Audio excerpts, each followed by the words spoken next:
Hello everyone. Today I wanted to talk about a movie called Blue Panther. This is from 1965. It's directed by Claude Chabrol. It was released by Kino Lorber in September 2021, along with another very obscure, or somewhat obscure Chabrol movie from the same era, Bluebeard. Both of these received 4K restorations and from the original camera negative, and both of them look absolutely superb. And this is a very colorful spy movie, a kind of romp, kind of a spoof, and the colors just pop out, the reds, especially the reds, the blues, in a very 1960s kind of way. And it's a trains, planes, automobiles type movie. We start on a train. Chabrol being so identified with Alfred Hitchcock, you think of The Lady Vanishes. There's intrigue going on.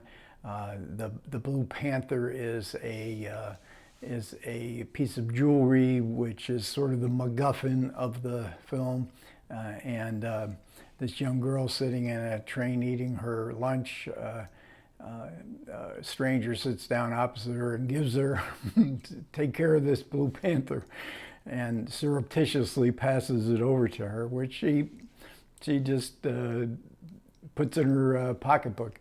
But the Blue Panther is wanted by many different countries, and so she is the object of a ongoing chase that leads to ski slopes. Here we might think of the original Hitchcock's original, The Man Who Knew Too Much. And then later we go to Morocco, where we're also reminded of it, where she's giving a clue by a dying man, gives her a clue to the importance of the Blue Panther. So again, we're referencing Hitchcock, but it's a lot of fun. It's a fun movie. It's not meant to be taken seriously. It's a fun movie with some dark moments as well. And as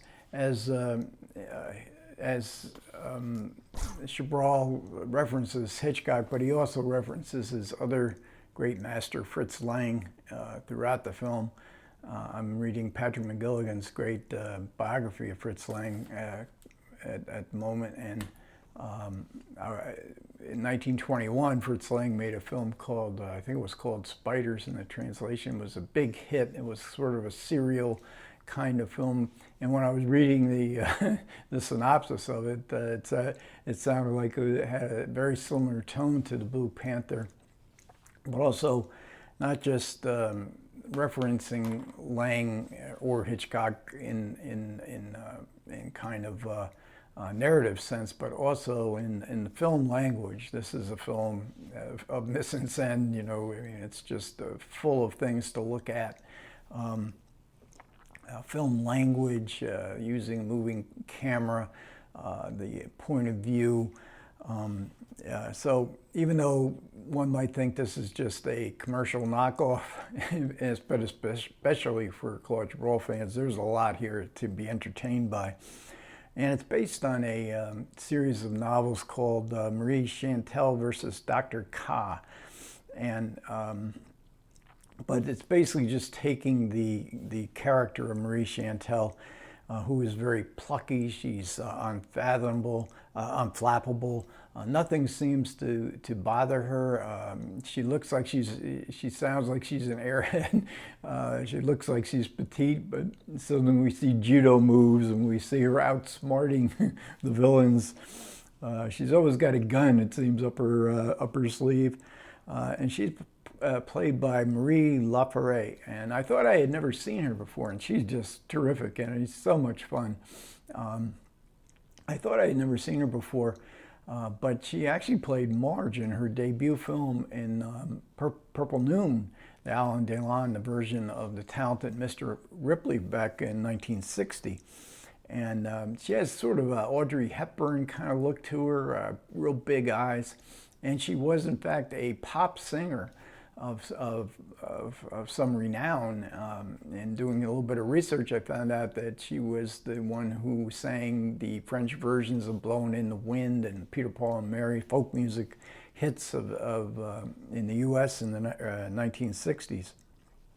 There was also a terrific cast of supporting players, and number one has to be Akeem Tamiroff, who plays Dr. Ka.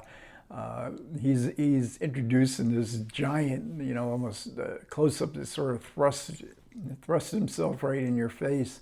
And I mean, he's always great. And there's intimations all through the film also as a spoof of James Bond, Dr. No. Certainly there were, and Blue Panther was part of the spy movie spoof. Obviously the Pink Panther, probably why which came out a couple years before, probably why they renamed it the Blue Panther. As far as Claude Chabrol's career goes, he had 3 consecutive flops, maybe even more, but Ophelia, I think, was right before this, and Bluebeard. Movies that meant something to Chabrol, and he was accused of selling out by doing movies. He did one spy movie before this, the Tiger movies, and he did one more of those afterwards. And the Blue Panther actually seems, by its ending, it leads you up, well, we're going to see, the sequel to it, but there never was another sequel, and I don't think he ever worked with LaFerre. Chabrol did again. So we have Akeem Tamiroff.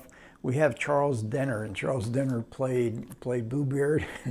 You would never know it's the same actor. Here he's playing a diplomat who is part of the intrigue. What's he really after? How dangerous is he? And we get Stefano Dran. Chabrol, I think he may have been. They weren't. I don't think they were quite married yet, but I think they were engaged. And she has a really good part in this film, and she has a scene with LaFerre where they sort of like bond together. You almost see them like falling in love, which would foreshadow Labish, which is coming up a couple movies hence. But after, and this was a hit. I think his Tiger spy movies were also a hit. So then he made Line of Demarcation. Claude Chabrol made Line of Demarcation. He made the Champagne Murders with Tony Perkins that I did a discussion of earlier in 2021.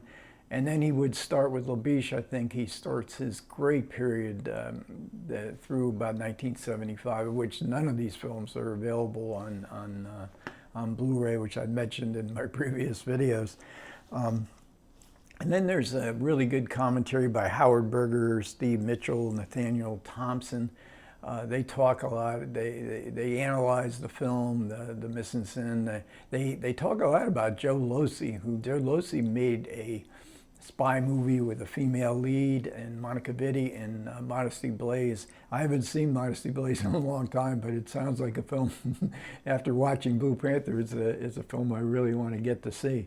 So again, Blue Panther, fantastic looking Blu-ray, but it's a fun movie. It's different if you only know the Claude Chabrol of his more artistically ambitious movies. But I found it terrifically entertaining. Okay, thanks a lot for listening. I do appreciate it. Comments are welcome. You guys take care.